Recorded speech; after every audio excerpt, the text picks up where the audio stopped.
There was once a quiet mountain village called Uluru, hidden far from the noisy cities and the steel-gray roads of the modern world. The village sat in the arms of the great Valea forest, a deep, ancient woodland believed to breathe life into the land. Trees stretched to the sky like arms in prayer, birds sang like flutes, and the river sparkled like spilled stardust under the sun. The people of Uluru were simple, kind-hearted folk, believed deeply in the forest spirits who watched over them. Among all their customs, girls of Uluru from the time they turned 12 were taught to practice this stillness. It meant remaining pure of body, respectful in spirit, and graceful in heart, honoring the gods of the forest, the spirits of breath and bloom. If the vow was broken, they believed the balance of the forest would be shattered every spring. The villagers held a grand ceremony called the Festival of Stillness. The village square would be dressed in ribbons and wildflowers. A grand white cloth would be stretched across the fields where all the maidens would walk barefoot. There, dresses flowing like feathers. They would dance with gentle movements, carry bowls of water to the shrine. The fruit trees bore extra blossoms, and even the goats seemed to prance with pride. It was the 80th Festival of Stillness, and the entire village prepared with excitement. Women wove jasmine into the girls' hair, with colored lanterns that would light up once the sun sank. In the center of the village stood a large marble platform with an old tree carved behind it. That was the Shrine of Breath, where the sacred dance took place. The girls, aged 12 to 18, stood in a perfect circle around it. At their center stood Zena, the chief's eldest daughter. Zena was tall, poised, and full of grace. Her white robe floated as she walked. Her presence drew attention like the moon draws the tide, and everyone believed she would be the one to carry the moonlight stone in the sacred ritual when the time came. Next to Zena stood Luma, just 12, the youngest of the group. Her eyes were wide and full of wonder, her feet awkward on the white cloth, beyond comprehension. He walked slowly, holding a wooden staff with a bird carved at the top. He raised his hand, and silence fell across Uluru. Today, we honor stillness, not silence, not fear. Stillness is strength in patience, grace in restraint, and love in waiting, he said. Let the forest know our hearts remain pure. The villagers bowed their heads. Drums began to beat in a slow rhythm. The girls moved in elegant unison, stepping with the music, pouring water from small clay bowls onto the stone floor, symbolizing blessings and cleansing. The older women sang soft chants that floated in the air like feathers. Luma tried to remember the steps. She stumbled once, but no one laughed. Zena gently placed a hand on her back and helped her back into rhythm. Honeyed cakes, berry stew, roasted vegetables, all placed in long banana leaf platters. The scent drifted over the hills. Children ran barefoot through the grass, while the elders told stories of the gods and the ancient trees. But just as the moon rose high in the sky, something unexpected happened. A wind, cold and sharp, blew across the square, strong enough to knock over a few clay jars. The lanterns flickered. The elder trees, which usually danced gently in the night, stood still. The forest went silent. No crickets, no birds. Mothers held their children closer. Elder Oban stepped forward, his staff clacking on the stone. "This is strange," he whispered. "The forest doesn't sleep without song." The chief Bako frowned and called out, "Maybe a storm is coming," but no clouds were in the sky. The stars still blinked. Only the wind and the silence remained. Zena clutched her robe tighter, a strange chill running down her spine. Luma looked toward the trees, and for the first time, they didn't look protective, they looked watchful. Elder Oban spoke again, but his voice was heavy this time. "The forest breathes with us. When we stray, it holds its breath." Something is wrong," the crowd murmured. But the chief raised his hands. "Let's not fear shadows. Perhaps tomorrow we'll find all is well. Let the girls rest." The people nodded hesitantly and dispersed to their homes. But Luma didn't sleep that night. She sat by her window looking at the trees. Not a single leaf moved, and somewhere deep in her heart, something whispered, "The stillness has cracked." In the days following the festival, the wind didn't return. The trees didn't sway. The birds didn't sing. Children stopped playing in the fields. Goats bleated nervously, and chickens refused to lay eggs. People became uneasy, though no one spoke of it loudly. Zena walked through the market, noticing how tense everyone was. Even her own father seemed distracted, constantly watching the skies. The forest, once their protector, now loomed like a judge. On the fourth day, a young boy collapsed while fetching water. The water he had collected looked strange, cloudy, with no reflection. Panic began to spread. Elder Oban was summoned again, this time with urgency. He returned to the shrine and performed a sacred ritual known as the asking of leaves, sat cross-legged in front of the ancient tree, burned sacred herbs, and whispered prayers. The villagers waited. When he finally rose, his face was pale as moonlight. "The forest is hurt," he said slowly. "The breath of Olaru is fading." The crowd gasped. "Why?" someone asked. "We've done everything right." Oban lowered his head. "No, something has broken the pact, and unless it is mended, the forest will turn its back on us." Chief Bako stepped forward, his voice trembling. "What must we do?" Oban hesitated before replying. "We must perform the moonlight stone test. The gods will only allow a truly still, pure-hearted maiden to carry the offering to the forest heart. If she succeeds, we will be forgiven." He stopped, then looked toward the trees. "The forest will no longer be ours." There was a long silence. Mothers gripped their daughters' hands. Fathers stared at the ground. Xena, standing among them, placed her hand over her chest. "We are ready," she said, her voice steady. "We will show the gods that Olaru still honors its traditions."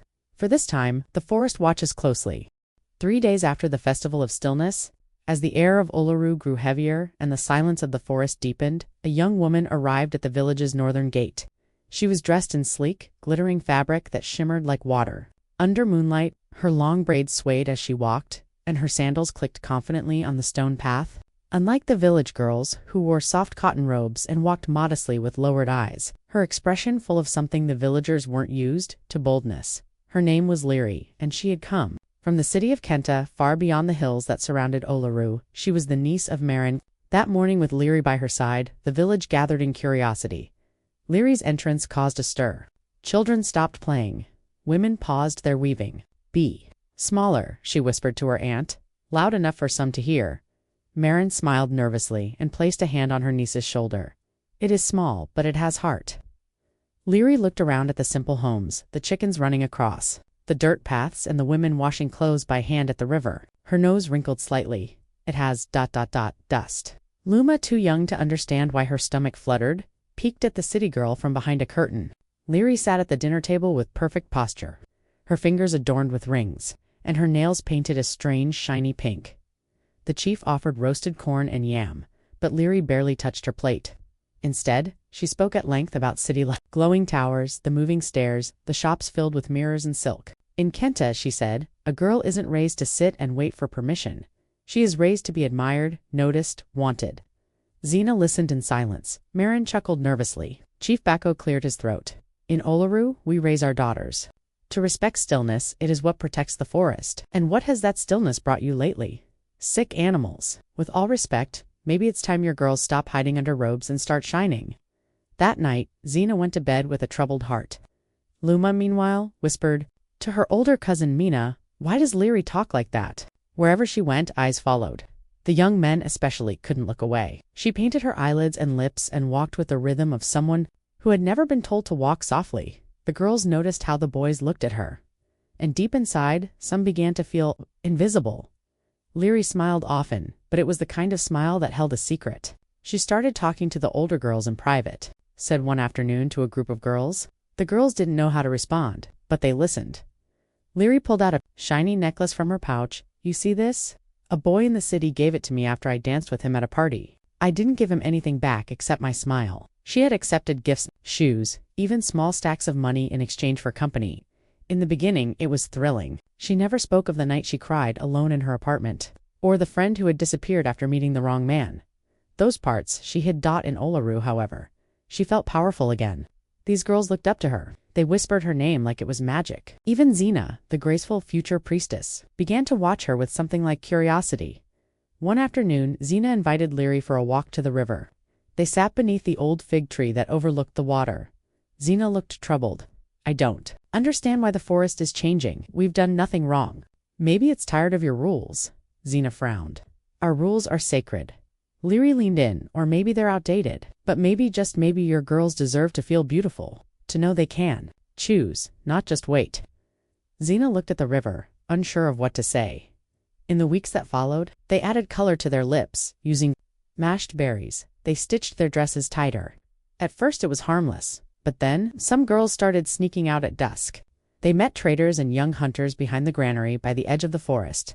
At first, her sister Mina was suddenly glowing with new earrings and a strange perfume. She whispered with her friends more than she spoke to their mother. One night, his cheek Luma's heart sank. Within 2 months, half the older girls in the village had changed. A hidden life, Xena confronted Leary in private. What are you doing to our village? Maybe they were always waiting for someone to show them how. Xena's voice trembled, their abandoning stillness. She closed her eyes, smiling. Then, one evening, the birds stopped flying over Olaru, not a single wing beat in the sky. Who had watched everything silently, finally rose from his chair in the village square and called for the chief. It's time, he said. The spirits are fading, we have no choice. Word spread. Quickly, the test would be held in 3 days. Leary said nothing. The morning of the Moonlight Stone test arrived with an uneasy sky. There were no clouds, no sun, just a dull gray mist hovering above the village of Olaru. Even the air felt heavy, as if the world itself were holding its breath. Chickens refused to leave their coops, the goats lay silently in the grass. Leaves no longer rustled in the trees. It was as though nature had paused, watching, waiting in the center of the village square. The ancient marble platform had been cleaned and decorated. With white cloth and red petals, a bowl of sacred ash sat beside a tall wooden stand. On that stand, covered by a silk cloth, rested the Moonlight Stone, a glowing crystal, said to have been born from the first drop of rain and the first ray of sunlight. It was more than a jewel. It was a vessel of judgment. Only a girl who still held the gift of stillness could lift it. Only she could carry it to the forest heart and ask the spirits for forgiveness. Elder Oban arrived first. Leaning on his carved staff, escorted by 2 quiet boys, his expression was unreadable. He did not speak. He simply sat on a low stool near the platform, closed his eyes, and waited. One by one, families arrived. Mothers dressed their daughters in white robes and tied beaded ropes around their waists. Fathers whispered blessings. Girls stood tall, trying not to shake, their faces pale. Though some smiled nervously, inside they were hiding storms. They all had secrets now. Leary stood at the back, arms folded, her lips tight. She wore no white robe. Her Aunt Marin kept glancing at her with concern, but Leary didn't meet her eyes. She said nothing, though her heart beat louder than the drums that had yet to begin. The chief stepped forward. Bako's voice cracked as he addressed the crowd. We believed we were safe, that our traditions protected us, but the forest no longer hears us. The birds no longer sing. The crops no longer grow. We are alone, unless we return to stillness. He turned to Elder Oban and nodded. The old man slowly opened his eyes and signaled to the attending priestess to uncover the Moonlight Stone. As the silk was pulled back, a gasp went through the crowd. The stone glowed with a soft bluish light, pulsating gently, alive, aware. It sat in a glass basin of still water. According to legend, only the touch of a truly pure-hearted maiden could lift the Moonlight Stone from its resting place. If anyone unworthy tried, the stone would pass through their fingers like mist. Oban raised a shaky hand. Let the daughters come forward. Xena was first. She walked with her head high, her robe fluttering in the still air. The crowd watched. Silently, this was Xena, the chief's daughter, the chosen one. Everyone believed she would succeed. She stepped up to the basin, bowed, and knelt. Her fingers trembled as she reached into the water. For a brief moment, her face softened as if praying with every part of her being. Then her hand touched the stone. It slipped right through her fingers, like cold smoke. A collective gasp rose from the crowd. Xena froze. She tried again. Again, her fingers passed through it. She looked up, eyes wide, stunned. Chief Bako's mouth dropped open. Mothers whispered. Elder Oban said nothing. His expression didn't change. Xena stepped back slowly, her face pale, and took her place among the others. She did not cry, but her heart felt like breaking glass. Then the next girl stepped forward. Asha, the baker's daughter. Same result. Then Mina, then Farah, then Ina. One by one, every girl in the circle walked forward, dipped their hand into the basin, and failed. Not one could lift the Moonlight Stone. By the time the 15th girl failed, panic had begun to spread. The village square filled with murmurs. Fathers stood in silence. Mothers clutched their shawls. Luma, the youngest, stepped forward. Her knees wobbled. Her lips quivered. Her mother whispered, "It's okay, just try." Luma reached out with her tiny fingers. Her heart was pure, she thought. She had done no wrong. But the moment her hand entered the water, the glow of the Moonlight Stone flickered and dimmed. Her hand passed through it like mist. She stumbled back and began to cry. Her mother hugged her tightly, whispering that it was not her fault. Oban finally stood. His voice was low, heavy with sadness. None of them passed, not even the youngest. The stillness is gone. The silence that followed was unlike anything the village had ever experienced. It was not quiet, it was hollow. Like the village had lost something sacred and didn't know how to get it back. Then came a whisper from the crowd, a voice soft and unsure. "It's Leary." Heads turned. Another voice added, It began when she came. The murmurs grew louder. The girls changed after her. They dressed differently, spoke differently, started meeting boys in secret. Chief Bako raised his hands. We do not accuse without proof. But Elder Oban turned to face Leary, who stood still, staring at the ground. Leary, he said, gently, do you wish to try? All eyes turned to her. Her heart raced. She stepped forward slowly. The crowd parted for her like water. Unlike the other girls, she didn't wear white. She didn't bow. She simply stared at the stone. It glowed softly as if waiting. Leary's hands shook. As she touched the water, the glow vanished. Her fingers slipped through the moonlight stone like it wasn't there at all. She looked at Elder Oban. He didn't scold her. He only nodded sadly. Leary turned and walked away. The weight of every stare followed her like a shadow. The next hours in the village were full of chaos. Parents demanded answers. Daughters cried. Fathers looked away in shame. The elders gathered in the shrine and locked the doors. The moonlight stones sat in silence, its glow faint and flickering. In the corner of the shrine, Elder Oban knelt and whispered prayers. Tears rolled down his cheeks, spirits of breath and bloom. We failed. You. Outside, Xena confronted Leary near the river. You broke us, she said, voice raw. Leary didn't reply. Xena stepped closer. We were strong. We were sacred. You made us forget. Still, Leary said nothing. Xena's voice cracked. I let them believe I was still pure. I lied to everyone, and it started the moment I followed your voice. Leary's eyes filled with tears, but not for Xena, for herself, because for the first time she saw what she had done. She had not meant to hurt anyone. She had only wanted to be admired. To be seen. She didn't understand the depth of the traditions. She thought they were old stories, not lifelines. Now the birds had stopped singing. The leaves refused to fall. The river had gone bitter, and the village was unraveling. That night, the oracle made a painful declaration in front of the full village. There is no girl among us who holds the stillness. Not one. But the spirits still demand an offering if we do not act. The forest will turn against us. And when it does, it will not whisper. It will roar. The villagers trembled. Chief Bako stepped forward. Then who will carry the moonlight stone to the forest heart? Oban turned toward Leary, his eyes cloudy with age, still burned with sorrow. The one who broke the stillness must carry its weight. Leary's knees nearly gave out. Her aunt gasped. Children cried. Xena closed her eyes. But Leary nodded slowly. I will go. Before sunrise the next morning, the village of Olaru was already awake. A thick, quiet fog hung over the land like a blanket of sorrow. The birds had not returned. The trees stood like frozen statues, and the sky, though lightning offered, her jewelry had been removed. Her hair was tied back in a plain knot. No one spoke to her. No one offered blessings. The shame she had carried in silence now hung around her neck like chains. The moonlight stone, which had refused every other girl's hand, now sat quietly inside a round clay vessel wrapped in sacred banana leaves and herbs. Though Leary had not passed the test, the oracle had said the gods would accept her penance, but only if her heart was honest, and her journey was true. Elder Oban placed the vessel into Leary's hands. His face, though tired, was full of something softer than judgment. It was grief. It was hope. This is your burden now, he said quietly. And your chance to return what was lost. You must carry it to the forest heart, place it on the altar of roots, and beg the spirits for forgiveness, if they accept. Olaru may be spared. Leary nodded slowly. How will I know if they forgive us? Oban replied. If the wind returns, if the river sings, if the trees weep once more. She swallowed hard and turned toward the forest path.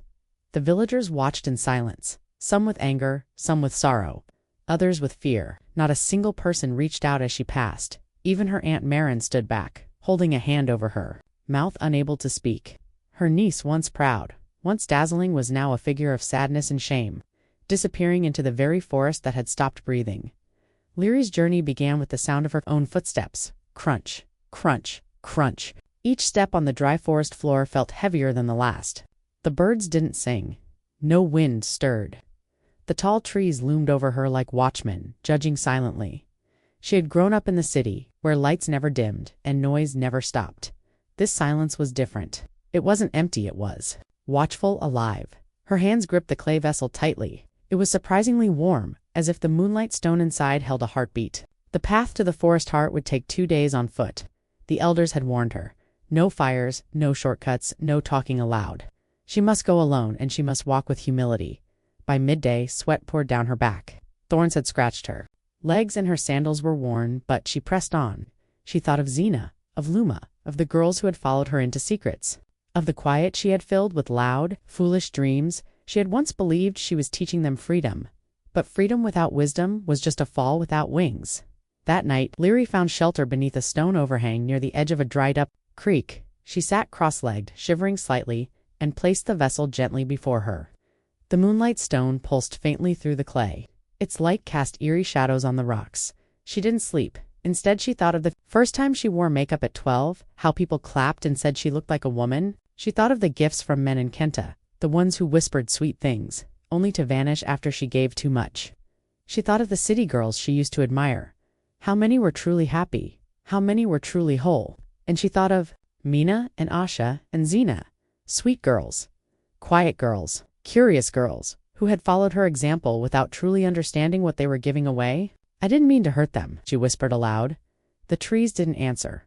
On the second day, the forest became more wild. Vines curled over the path, the air was thick and humid, and for the first time Leary began to hear things, not voices now, but breathing, deep, slow, like the earth itself inhaling.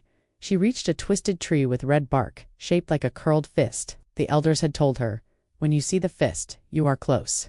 Her legs ached. Her robe was torn in several places. She had not eaten, but her heart began to beat faster, not with fear, but with something she hadn't felt in a long time, humility. By dusk, she reached the edge of the forest heart. It was a circular clearing with trees that curved inward like arching ribs.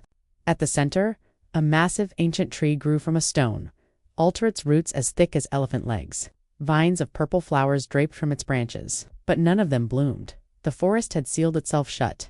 Leary stepped forward, knees weak, heart pounding. She placed the clay vessel at the foot of the altar. Then she knelt and placed her forehead to the ground.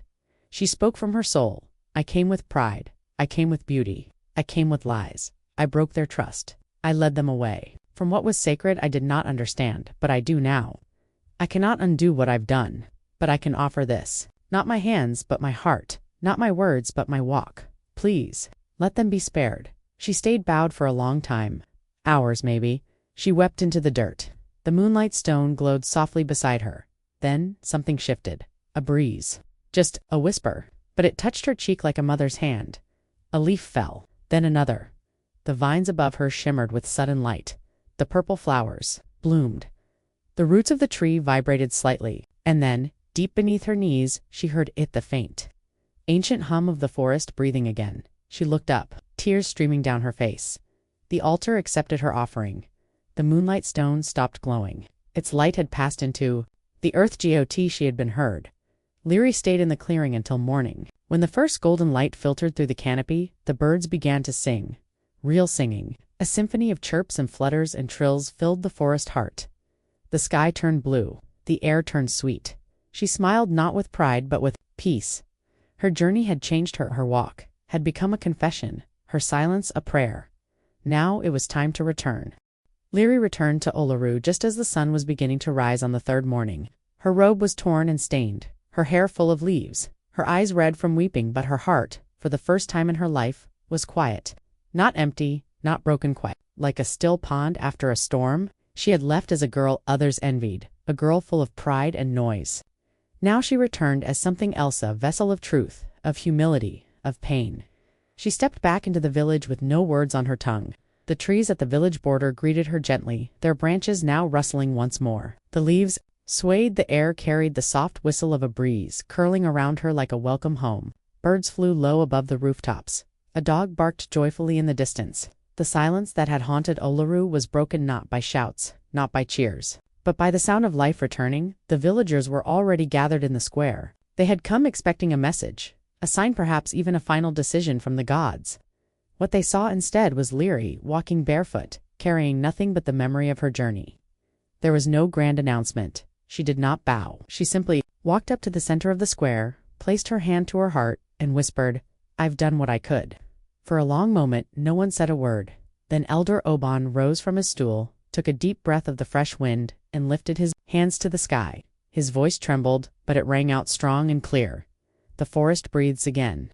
The spirits have accepted her walk. A wave of emotion swept through the people, gasps, cries, heads bowed. Some fell to their knees in thanks. Others simply wept in relief. The chief Bako stood still, watching the sky as leaves fell gently around them, for the first time in weeks. The birds sang their morning song, but not everyone looked at Leary with forgiveness. Some villagers turned away, some held their daughters close, some whispered, "Too late."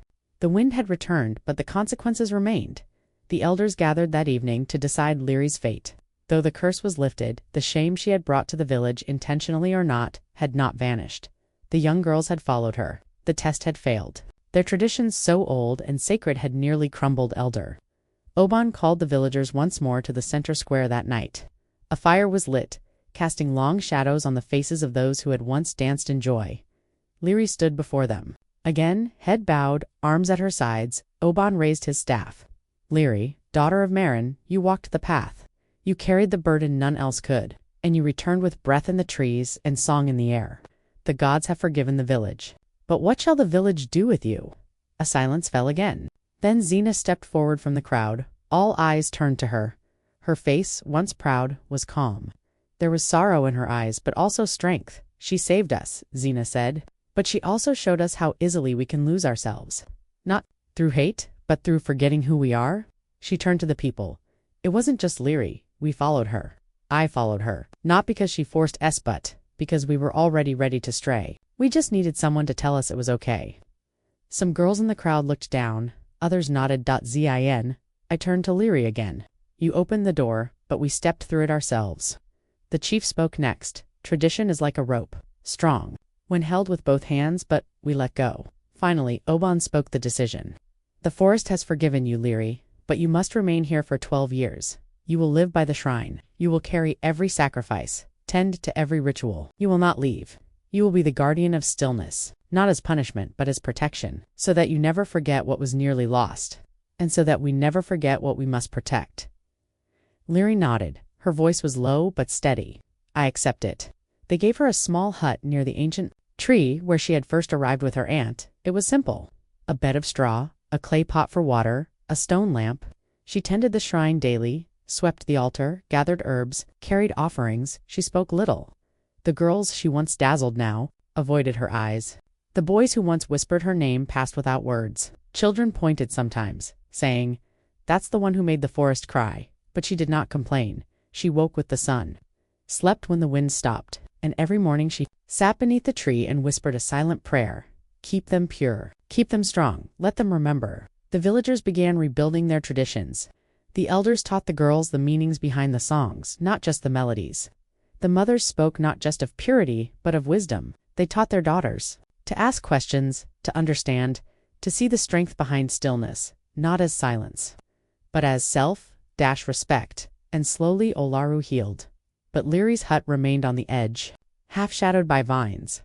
One afternoon, years later, Luminau 16 walked up to the shrine carrying a bowl of herbs.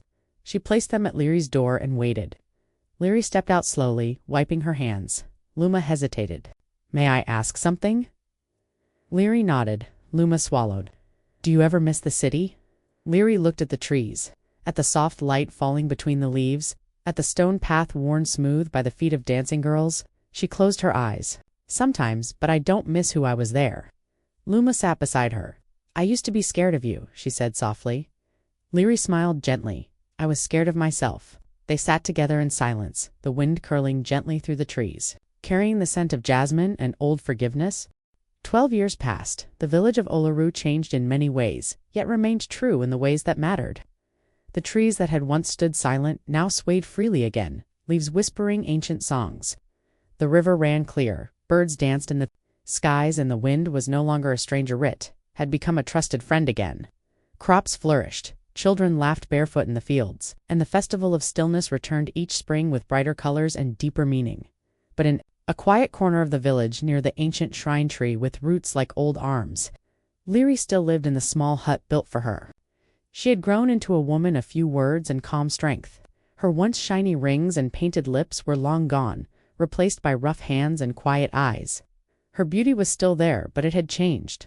It was no longer the kind that turned heads with glitter and noise. It was the kind that made people pause and feel something they didn't understand. Every morning, Leary swept the shrine grounds with a straw broom. She collected offerings from villagers' bowls of millet herbs, hand-woven cloth, and placed them neatly at the altar. She lit incense and whispered the same prayer each day. Let stillness live in them. Let them know who they are. She never left the village. She never complained. She became known as the guardian of stillness. Though Leary kept to herself, the villagers slowly began to see her with new eyes. Mothers who once scolded their daughters for watching her now pointed to her with quiet respect. "That's Leary," they would say, not with shame but with awe. She carried our curse, and she never turned away. The younger girls especially grew curious. One by one they began to visit her, first in secret and then openly. They would bring questions wrapped in nervous voices. "Why do we keep the stillness? What happens if we break it? Why did you come back when everyone blamed you?" Leary answered simply, "Stillness isn't about hiding. It's about knowing your worth before the world tries to sell it to you." They would sit on the stone bench outside her hut, listening as she told them about her walk through the forest, about the silence that watched her, the altar that glowed, the weight of mistakes, and the power of forgiveness. She didn't try to scare them. She didn't shame them. She didn't boast. She simply told the truth, something she once didn't know how to do. One girl, Rue, became especially close to Leary. Rue was 17 and full of questions. She had the same sparkle in her eyes that Leary once had, the kind that longed to be seen, to be special. One day, Rue burst into tears at the shrine. "I don't want to be quiet all the time," she said. "Sometimes I want to wear red instead of white. Sometimes I want the boys to look at me. Does that make me wrong?" Leary knelt beside her and gently took her hand. "No, Rue, it makes you human. Stillness isn't about silence. It's about making choices from strength, not from hunger." Rue looked at her. "But how do I know the difference?" Leary pointed to her own chest. "Stillness lives here. If you're quiet enough, you'll feel it before you step into something you can't undo." The words stayed with Rue, and soon they spread. Girls began to whisper phrases like, "Choose from strength and stillness lives here." The village began teaching a new kind of purity, not just of the body, but of intention, a kind that didn't shame curiosity, but gave it roots. 12 years after Leary's return from the forest, the time came to pass her role. Elder Oban, now frail and nearly blind, called the gathering in the village square. His voice was not as strong, but it still held authority. "The guardian has served," he said. "Her time is complete. We now ask, what have we learned from her?" One by one, villagers spoke. Zena, now a married mother of 2 daughters, stood with her infant on her hip. "She taught us that traditions aren't chains. They're reminders." Luma, now a teacher of the village girls, added, "She showed us that mistakes don't define us. What we do after, that's who we become." Then Rue, now a young woman, stepped forward. She carried our shame, but she turned it into wisdom. She didn't run, she stayed, and because of her we stayed too. The crowd nodded. "Oh, Ban," turned to Leary, who stood quietly in her plain robe, hands folded.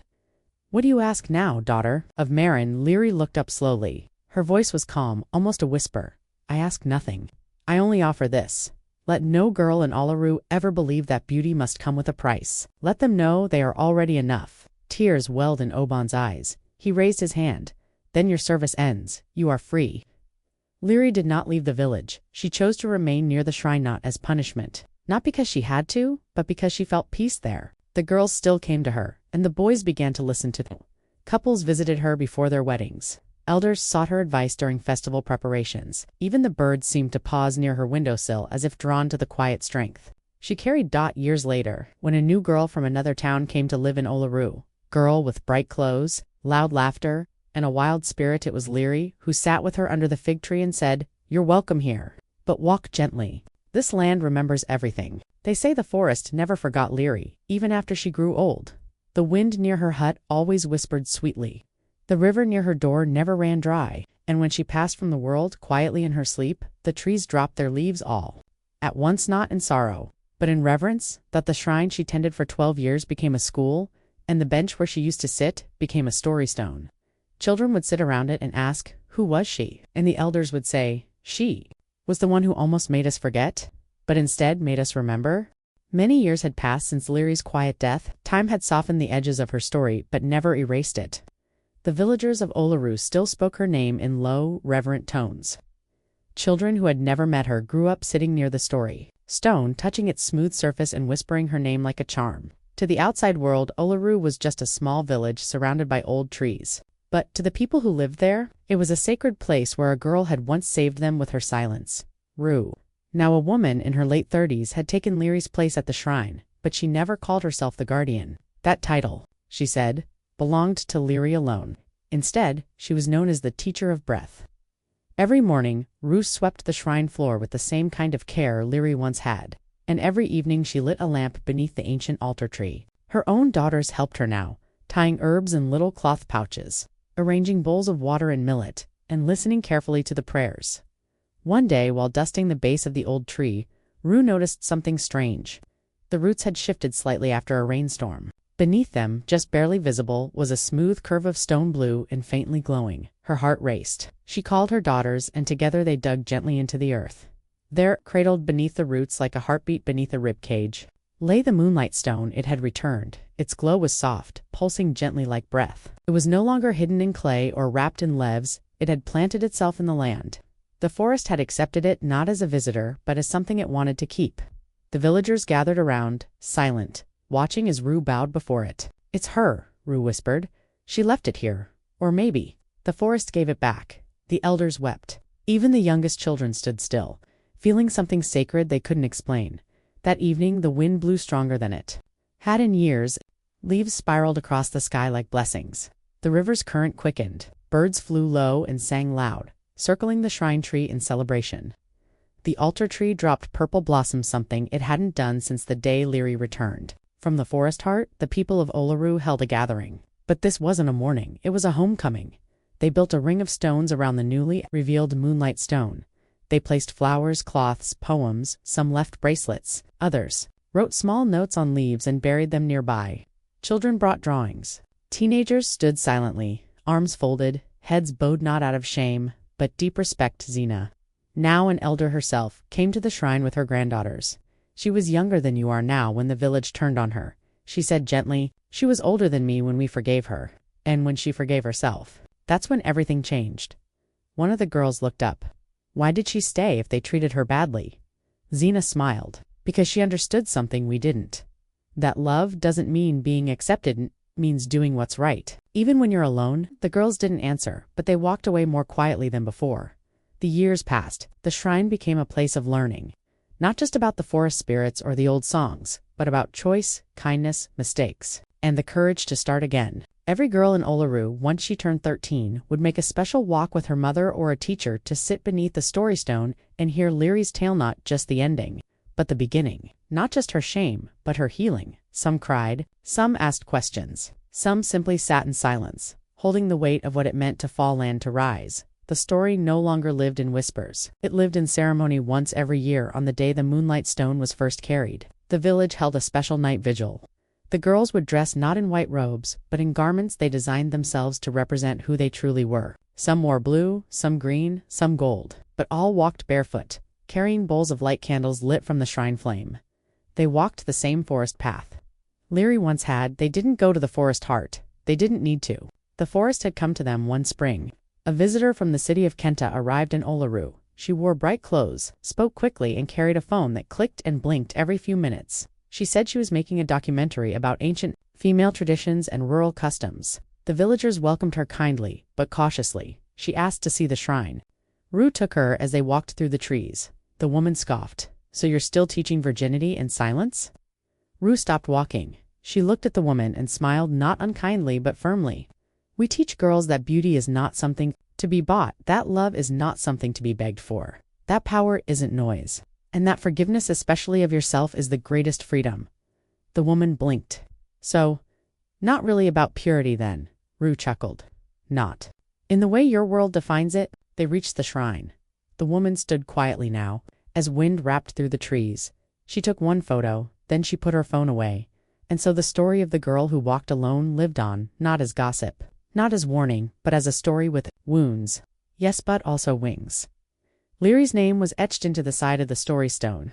In simple lettering, Leary. She walked through silence so others could find their voice. She fell but rose without applause. She did not stay to be praised. She stayed because love is louder than shame. And just beneath the inscription, in smaller script, "Stillness lives here. Stillness remembers. Stillness forgives."